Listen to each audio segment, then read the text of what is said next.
simple.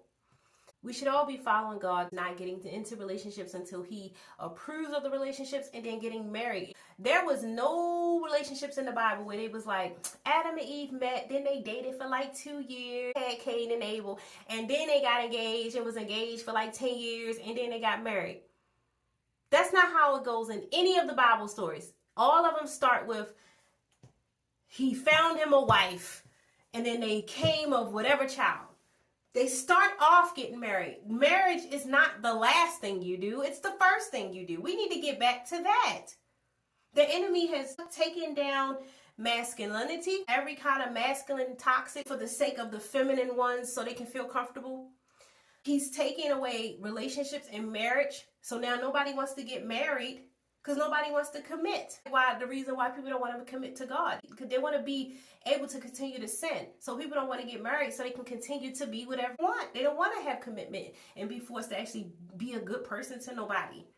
When there is no covering over your household, whether married or not, because even I don't have a husband, but God's the covering of my house. And until he sends me a husband to be the covering of the house, he's the head of my life. He's the head of my household.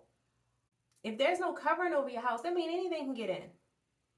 Unknown illnesses, sleeping in the bed, y'all getting attacked in y'all sleeps and y'all dreams, y'all having all of these marital issues or relationship issues, and nobody wants to admit. You see spiritual things happening.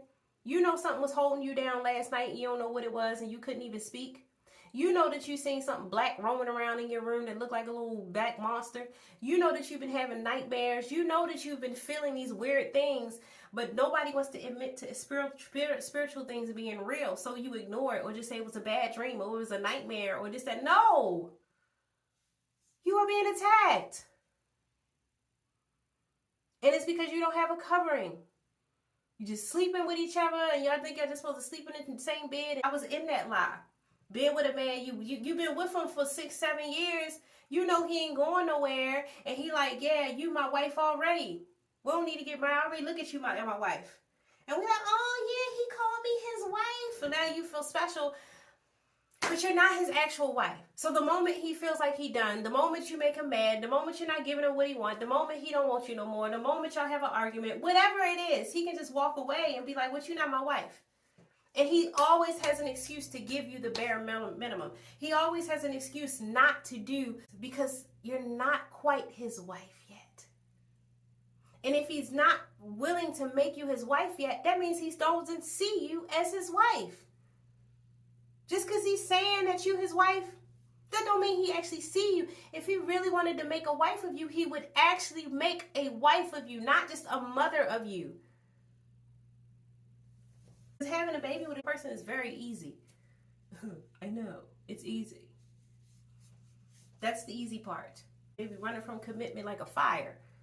No, that's why I think having God as the head of your life is very important in relationships. And especially as single women and single men. Because God is the only person who knows where you're supposed to be, who you're supposed to be with. And he can get you where you want to go.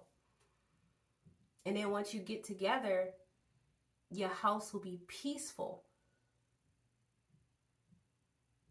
Because he is running it. The most peaceful. He'll keep you in perfect peace.